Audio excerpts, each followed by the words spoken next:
அனைவருக்கும் வணக்கம். இன்னைக்கு நம்ம இந்த பதிவில் பார்க்க போகிற தலைப்பு ஏப்ரல் மாத ராசி பலன் 2024. சிம்மராசி காலபுருஷ தத்துவப்படி 5ஆம் ராசியான சிம்மராசி நேயர்களுக்கு எப்படி இருக்குன்னு பார்க்கலாம். சிம்மராசி, உங்க ராசிநாதன் சூரியன் பாருங்க 8ஆம் இடத்துல ராகுவோடையும் சுக்கிரனோடையும் மீன ராசியில் இருக்காங்க. ராசிக்கு 2ஆம் இடத்துல கேது கன்னி ராசியில் இருக்காங்க. ராசிக்கு 7ஆம் இடத்துல சனி செவ்வாய் கும்பராசியில் இருக்காங்க. 9ஆம் இடமான பாகிஸ்தானத்துல புதன் குரு மேச ராசியில் இருக்காங்க. இதுதான் ஏப்ரல் மாதம் 1ஆம் தேதிக்கு உண்டான கிரக நிலைகள். ஏப்ரல் மாதம் 10ஆம் தேதி புதன் வக்ரமாவாரு. ஏப்ரல் 14ஆம் தேதி சூரியனோட பயிற்சி நடக்கும். ஏப்ரல் 23ஆம் தேதி செவ்வாயோட பயிற்சி நடக்கும். ஏப்ரல் 24ஆம் தேதி சுக்கிரனோட பயிற்சி நடக்கும். இந்த மாதம், இந்த ஏப்ரல் மாதம் சிம்மராசினியர்களோட வாழ்க்கை எப்படி இருக்குன்னு பார்க்கலாம். சிம்மராசி ராசிநாதன் சூரியன் எங்க இருக்காரு? 8ஆம் இடத்துல இருக்காருங்க. சுக்கிரனோட இருக்காங்க, ராகுவோட இருக்காங்க. இந்த மாதம் 14ஆம் தேதிக்கு அப்புறம் பாருங்க, உங்களுக்கு சூரியன் 9ஆம் இடத்துக்கு வந்துருவார், பாகிஸ்தானத்துக்கு வந்துருவார், குருவோட சேர்ந்துருவார். ஆரம்ப பகுதியே ஒரு சில பேருக்கு சின்ன சின்ன நல்ல விஷயங்கள் நடக்கும், சரிங்களா? ஆனா மேக்சிமம் அதிகப்படியான சிம்மராசி நேயர்களுக்கு பாத்தீங்கன்னா இந்த மாதம் ஏப்ரல் 14ஆம் தேதிக்கு அப்புறம் நிறைய நல்லது நடக்கும். உங்களுக்கு ஏப்ரல் 14ஆம் தேதிக்கு அப்புறம் நிறைய நல்லது நடக்கும். ஏன்னா சூரியன் உச்ச பலத்தோட இருப்பார், மேசராசிக்கு வந்துடுவார், கூட குரு இருக்காங்க. நிறைய அதிர்ஷ்டங்கள் கிடைக்குங்க, நிறைய உங்களுக்கு லக்கடிக்க போகுது, நிறைய நல்லது நடக்க போகுது. உங்க வாழ்க்கையில நிறைய நல்ல விஷயங்களை பார்க்க போறீங்க.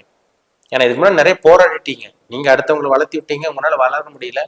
எவ்வளவு முயற்சி பண்ணீங்க, உங்களால ஜெயிக்க முடியல, சக்சஸ் பார்க்க முடியல, வெற்றியை பார்க்க முடியல. இந்த மாதம் அதிர்ஷ்டம் உள்ள மாதமா, நல்ல ஒரு மாதமா உங்களுக்கு இருக்க போகுது. நினைச்சதெல்லாம் நடக்கும். தூர பிரயாணம், சிறு பிரயாணம் எல்லாமே உங்களுக்கு சக்சஸ் ஆகும், உங்களுக்கு சாதகமா இருக்கும். பண விஷயத்துல மட்டும் கொஞ்சம் கவனமா இருங்க. ஏன்னா 2ஆம் இடத்துல குடும்பஸ்தானத்துல கேது இருக்காரு.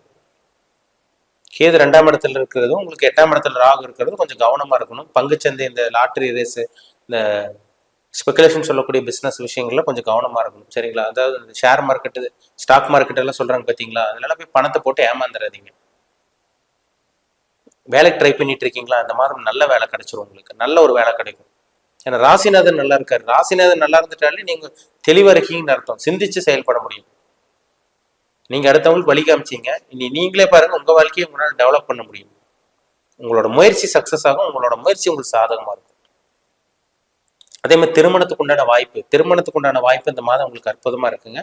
திருமணத்துக்காக முயற்சி பண்ணிட்டு இருக்கவங்க தொடர்ந்து முயற்சி பண்றீங்க, உங்களுக்கு நல்ல ஒரு வரன் அமைய கிடையாது. எவ்வளவு வருஷக்கணக்கா மாசக்கணக்கா முயற்சி பண்றீங்க, நல்ல ஜாதகம் அமையல, நல்ல ஒரு வரன் அமையல. இந்த மாதிரி சொல்லிட்டு இருக்கவங்களுக்கெல்லாம் இந்த மாதம் சிம்மராசினியர்களுக்கு நல்ல ஒரு வரன் அமையும். ஒரு சில சிம்மராசினியர்கள் இந்த மாதம் திருமணம் பண்ணிடுவீங்க. ஏன்னா இதுக்கு முன்னாடி தை மாதத்திலேயே ஒரு சில பேர் நிச்சயம் பண்ணியிருக்கீங்க. இந்த மாதம் திருமணம் நடக்கும். அதே மாதிரி உங்களோட முயற்சி எல்லாமே சக்சஸ் ஆகும். வேலை விஷயமா இருந்தாலும் சரி, தொழில் விஷயமா இருந்தாலும் சரி, எல்லாமே உங்களுக்கு சாதகமா இருக்க போகுது. வேலைக்கு ட்ரை பண்ணிட்டு இருக்கவங்களுக்கு அற்புதமா இருக்குங்க. இந்த மாதம் ஆரம்ப பகுதியே ஒரு சில பேருக்கு வேலை கிடைச்சிடும். ஒரு சில பேத்துக்கெல்லாம் பாருங்க, ஏப்ரல் 14ஆம் தேதிக்கு அப்புறம், ஏப்ரல் மாதம் 14ஆம் தேதிக்கு அப்புறம் நல்ல வேலை கிடைக்கக்கூடிய வாய்ப்புகள் அதிகமா இருக்கு. ஒரு சில சிம்மராசினியர்களுக்கு இந்த மாதம் அரசாங்க வேலை கிடைக்கக்கூடிய வாய்ப்பு உங்களுக்கு இருக்குங்க, பயன்படுத்திக்கோங்க, சரிங்களா? நல்ல மாதம். செவ்வாய் பாருங்க, உங்க ராசிக்கு 4ஆம் அதிபதி மற்றும் 9ஆம் அதிபதி. அவர் 8ஆம் இடத்துக்கு போறாரு. அவர் 8ஆம் இடத்துக்கு போய் பாத்தீங்கன்னா உங்களுக்கு ராகோட சேர்றது ஒரு பெருசா ஒரு நல்ல அமைப்புன்னு சொல்லிட முடியாது. அதனால பாத்தீங்கன்னா அம்மாவோட உடல் ஆரோக்கியத்துல கொஞ்சம் கவனமா இருக்கணும், தந்தையோட உடல் ஆரோக்கியத்திலும் கொஞ்சம் கவனமா இருக்கணும். அதாவது அப்பாவோட உடல் ஆரோக்கியத்துல கொஞ்சம் கவனமா இருங்க. ஏன்னா 9ஆம் அதிபதி செவ்வாய் தான், 4ஆம் அதிபதி செவ்வாய் தான். அவர் 8ஆம் இடத்துல இருக்காங்க. அப்பாக்கோ இல்ல அம்மாக்கோ சின்ன சின்ன உடம்பு பிரச்சனை, உடல் உபத்திரவுகள், உடல் தொந்தரவு கொடுக்கறதுக்கு வாய்ப்புகள் இருக்கு, கவனமா இருக்கணும். சுக்கிரன் உங்க ராசிக்கு பாத்தீங்கன்னா சிம்ம ராசிக்கு 3ஆம் அதிபதி 10ஆம் அதிபதி. அவரும் 9ஆம் இடத்துக்கு இந்த மாதம் 24ஆம் தேதி போறதுனால இந்த மாதம் 14ஆம் தேதிக்கு அப்புறமே ஒரு சில மாற்றங்களை பார்க்க போறீங்க. இந்த மாதம் 24ஆம் தேதிக்கு அப்புறமும் ஒரு சில மாற்றங்கள் உங்க வாழ்க்கையில நீங்க பார்க்க போறீங்க. எல்லாமே நல்லபடியா நடக்கும், சரிங்களா? ராசிநாதன் நல்லா இருக்கணும். நம்ம ஜாதகத்துல எப்படி லக்னாதிபதி நல்லா இருக்கணும்னு சொல்றோம்ல, அதே மாதிரிதான் ராசிநாதன் நல்லா இருந்துட்டா நல்லபடியா நீங்க வாழ போறீங்கன்னு அர்த்தம். அந்த மாதம் ஓரளவுக்கு கொஞ்சம் நல்லா இருக்கும். அதாவது மைண்ட் தெளிவா இருக்கும், சிந்திச்சு செயல்படுவீங்க, உடல் ஆரோக்கியம் எல்லாமே நல்லா இருக்கும். அப்ப இந்த மாதம் நல்ல ஒரு அற்புதமான மாதம் இந்த சிம்மராசினியர்களுக்கு இருக்க போகுதுங்கிறதுல சந்தேகமே கிடையாது. நல்லபடியா பயன்படுத்துங்க. நல்ல வேலை கிடைக்கக்கூடிய வாய்ப்புகள் உங்களுக்கு அதிகமா இருக்குங்க. முயற்சி பண்ணுங்க, சக்சஸ் கிடைக்கும் உங்களுக்கு. ஏன்னா 3ஆம் இடத்துக்கு குரு பாக்குறாரு, 9ஆம் இடத்துல இருக்காரு. உங்க ராசிநாதினா பாத்தீங்கன்னா சூரியன் 9ஆம் இடத்துக்கு போறதுனால அதிர்ஷ்டத்தை தேடி போவீங்க. அதிர்ஷ்டம் உங்களுக்கு கிடைக்க போகுது. நல்ல வேலை கிடைக்கும். சொந்த தொழில் பண்ணிட்டு இருக்கவங்களுக்கு இந்த மாதம் நல்ல ஒரு முன்னேற்றம் இருக்கும். இதெல்லாமே உங்களுக்கு இருக்கும்.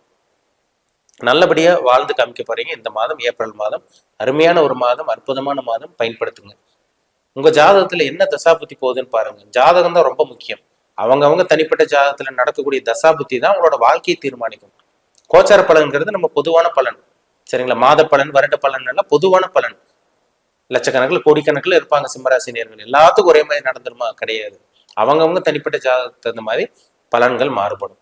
அப்போ உங்க ஜாதகத்துல, பிறப்பு ஜாதகத்துல என்ன தசாபுத்தியில இருக்கீங்க, என்ன கிரகங்கள் உங்களை வழி நடத்திட்டு இருக்கு, என்ன கிரகத்தோட தாக்கத்தில் இருக்கீங்க, அந்த கிரகங்கள் உங்களுக்கு சாதகமா பாதகமா, உங்களுக்கு நல்லது செய்யுமா கெட்டது செய்யுமா, இதெல்லாம் பார்த்தாதான் நம்ம 100% நம்ம துல்லியமா பார்த்து தெரிஞ்சுக்க முடியும். அப்போ உங்க தனிப்பட்ட ஜாதகம் பாருங்க, ரொம்ப ரொம்ப முக்கியம். சரிங்களா? மீண்டும் அடுத்த பதிவில் சந்திக்கும் வரை உங்களிடமிருந்து விடைபெறுவது உங்கள் ஜோதிடர் தமிழரசன். இந்த சேனல் பிடிச்சிருந்தா உங்க நண்பர்களுக்கும் உறவினருக்கும் ஷேர் பண்ணுங்க, லைக் பண்ணுங்க, சப்ஸ்கிரைப் பண்ணுங்க, பெல் பட்டனை கிளிக் பண்ணிக்கோங்க. ஆல்கிற ஆப்ஷன் இருக்கும், அதையும் சூஸ் பண்ணிக்கோங்க. அப்போதான் நாங்கள் போடுற பதிவுகள் எல்லாமே உங்களை வந்து சேரும். நன்றி, வணக்கம்.